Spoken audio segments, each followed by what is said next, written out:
anyone that identifies as a woman is a woman. And as the Minister for Women, I take a really inclusive approach, and we want to govern for all Queenslanders, but all people who identify as a woman are part of our policies and strategies to advance gender equality.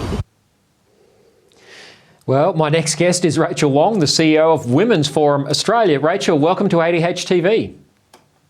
Thank you for having me, Lyle.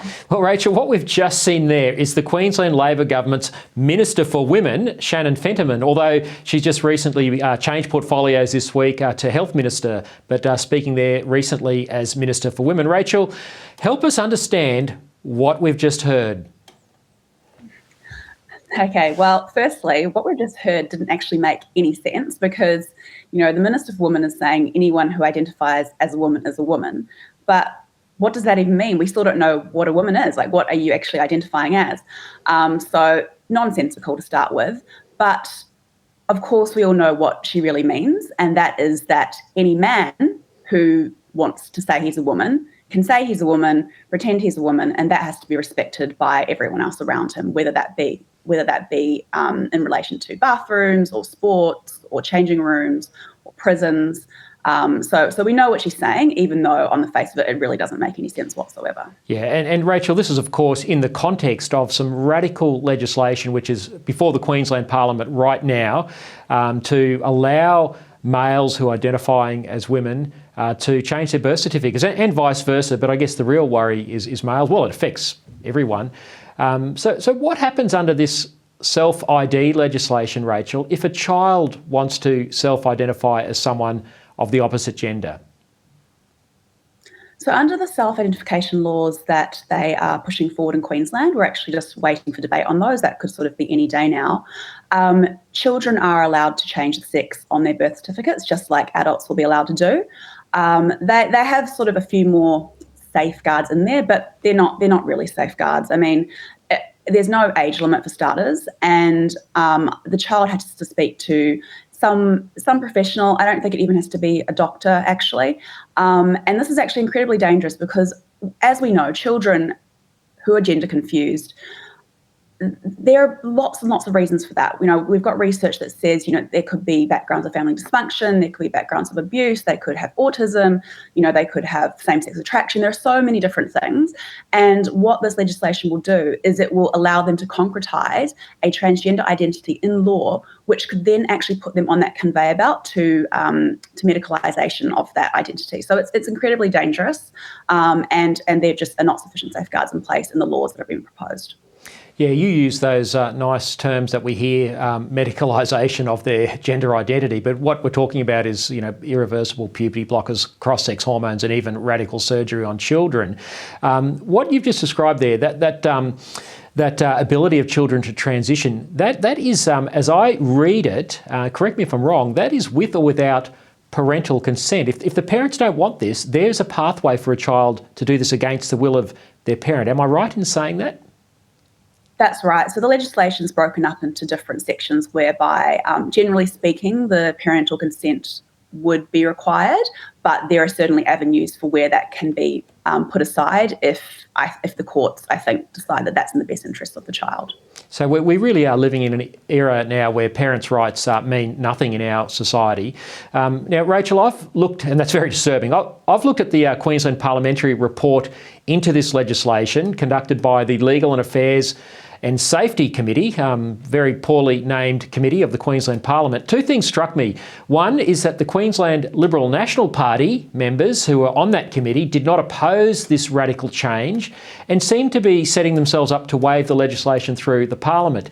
The second thing was that the government and the Queensland Human Rights Commission were both dismissive of the warnings about the dangers to women and girls of having biological males in their private spaces. They said there was no evidence of problems overseas where other jurisdictions had legalised self-ID. Is that true? So in relation to the first question, so the Liberal National members and the one independent member on the committee, they did put forward statements of reservation. So my understanding is that they did not, so there were 6 members on the committee, there were 3 Labor, there were 2 Liberals, and there was 1 independent. The 2 Liberals and the 1 independent did put forward statements of reservation about the potential harms of the legislation and about the fact that it had been rushed through the Parliament.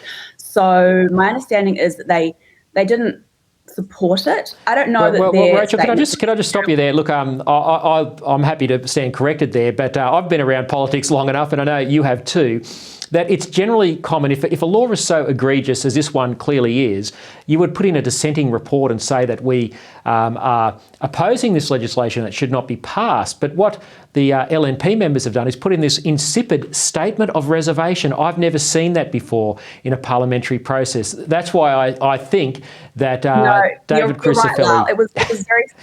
It's very soft, and I think more importantly, the Liberal Party itself has not come out strongly against this. So the members of the committee, they put forward, like you said, a very soft statement of reservation.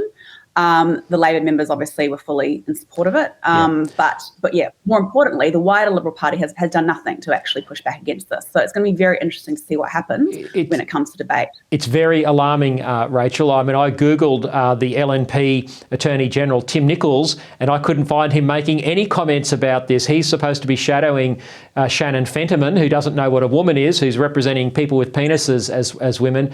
You'd think this would be a free kick for David Crucifeli, the opposition leader up there in Queensland, and for his team to connect with mainstream voters, but they're not. But let's just go back to the second part of that question. I shouldn't have asked you a double-barrelled question, Rachael, but I did notice in skimming through that report that the government, the Labor Palaszczuk government, and the Queensland Human Rights Commission dismissed the concerns that groups like yourself raised about the dangers of having biological males in a girls' toilet or a woman's change room or a female-only prison. They said there's no evidence of problems overseas. Is that true? It's absolutely not true. And the way that the committee members dealt with it in the room on the day during the oral hearings was actually just quite astonishing. So basically, myself and other members put forward countless stories of harm. We also followed up with countless more stories of harm in our supplementary evidence. And the line that we kept getting, particularly from the Labor committee members, was, oh, but is there any peer-reviewed evidence for that? And it's like, excuse me, there are media reports, there are court cases involving women being raped by trans-identifying males in prison, on hospital wards, in refuges. And this is just the more extreme end of the harm. Like, obviously there's also women who are having their places taken from them in sporting teams and sporting podiums, scholarships, all that kind of thing. There are so many different harms in relation to self-identification laws and policies, and they didn't want a bar of it. And that reflects exactly how the Attorney General, Shannon Fentiman, who is championing this law, that reflects her sentiments in the public as well. Time and again, she said, no, there's no evidence of harm overseas, and anyone who says that is transphobic. That's what she said time and again. So I think it's extraordinary, and it's the whole process, to be honest, has been a farce, and it's sad that we have to kind of go along with that. But the reality is we need to put these things on the record for the future when this does all go pear-shaped, and it will, because it has done overseas. And so, as much as I kind of think that there's almost no point because they're just going to wave this bill through anyway, we have to put those things on the record. Yeah, good on you, Rachael, and good on all the other organisations. I know Australian Christian Lobby and many others were involved in this. So the government can't say they weren't warned, but it's just breathtaking, the lies. It's extraordinary to me, Rachael, that Nicola Sturgeon, the former Chief Minister of Scotland, First Minister, I might have that terminology wrong, she lost her job as the leader of the Scottish nation over legislation almost identical to that which Anastasia Palaszczuk and Shannon Fentiman, with the support, of course, of the LNP, are pushing through Queensland. Why is this issue not gaining traction here in Australia as it did in Scotland? I think one of the key differences with Scotland was the media coverage. So Nicola Sturgeon really got put on the spot by some good journalists who called out the issues with, male rapists being housed in women's prisons, with the concerns around the Self ID laws. And those videos went viral, and it was incredibly embarrassing for her. There were a lot of women's advocates and others pushing back against this as well. I think the fact that the UK stepped in to help block the law was also very helpful. But I think media has a huge role to play, and we're not seeing enough of that from the mainstream media in Australia. There's almost like this kind of protection racket going on when it comes to this kind of thing. Even last week when Shannon Fentiman, had that absurd definition of a woman, it was barely covered, and it should have been covered because she's the Minister for Women who doesn't know what women are. Yeah, we are being let down by the media in this country. That's why platforms like ADHD, just a shameless plug, exist. And thank goodness for that. We've got to find a way to get the truth out.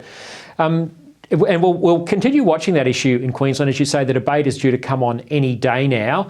But just switching to another issue, Rachel, last month you and others spoke up about the ABC, our taxpayer-funded broadcaster, glamorising the self-harm of young people. I'm going to put an image up on the screen right now, which comes from the ABC Queer Instagram page, brought to you by the taxpayer. Rachel, what are we seeing here? Is this an act of self-love, as the ABC describes it, or is it the ABC showcasing something that's actually far more sinister? Yeah, I think what we're seeing here is actually incredibly disturbing and insidious. The fact that the ABC is promoting what is effectively self-harm to its followers as something that's loving. And again, as we talked about earlier with young people who are transitioning, and not just young people, but people in general who have gender confusion and who think that they've been born in the wrong body, or who don't feel comfortable in, with their biological sex. There is so much hurt often underlying that, so many various different psychological issues, other issues, and those things aren't being addressed. Instead, we're telling young women, who, by the way, are overrepresented when it comes to those showing up at gender clinics, that actually cutting off their healthy breasts is an act of self-love. And not only have we got these issues in relation to gender-confused young people, but the self-harm is also, in general, is also an issue in this country with young women in particular. So to kind of promote that, I think, is incredibly dangerous and just, yes, very, very disturbing. Well, shame on the ABC. I can't let you go, Rachel, without asking for your views on Moira Deeming, who I know is a friend of yours and someone who's a friend of mine as well. She's Victorian Upper House MP, expelled disgracefully from the Liberals party room after her leader, John Pesutto, falsely smeared her as someone who associates with Nazis. This was after the Let Women Speak rally, and I know you've been involved in some of those events around the country. It was gate-crashed by some Nazis, nothing to do with the Let Women Speak rally. And then once the big lie was exposed, Pesutto arrogantly refused to clear her name. Now, Moira appeared this week on Peter Credlin's excellent show on Sky News, where she was asked the following. What do you say about the Liberal Party connecting to women? Well, I think it needs to be made far more clear exactly what type of women are allowed. Now Rachel, I wish I had the video of another interview that was done this week, but this was with Victorian Liberal Senator Jane Hume, where she was asked on Sky by Laura Jays why Moira Deeming had been expelled. And Senator Hume said it was because Moira was not a team player, and it was because she was suing Pesutto for defamation. But Rachel, what else was Moira supposed to do? Are Liberal women simply meant to allow themselves to be walked all over by powerful men in the Liberal Party who treat them like dirt, as Senator Jane Hume's expectation? That seems to be what she's asking Moira to do, to be a team player. What do you think? I think those comments are absolutely ridiculous.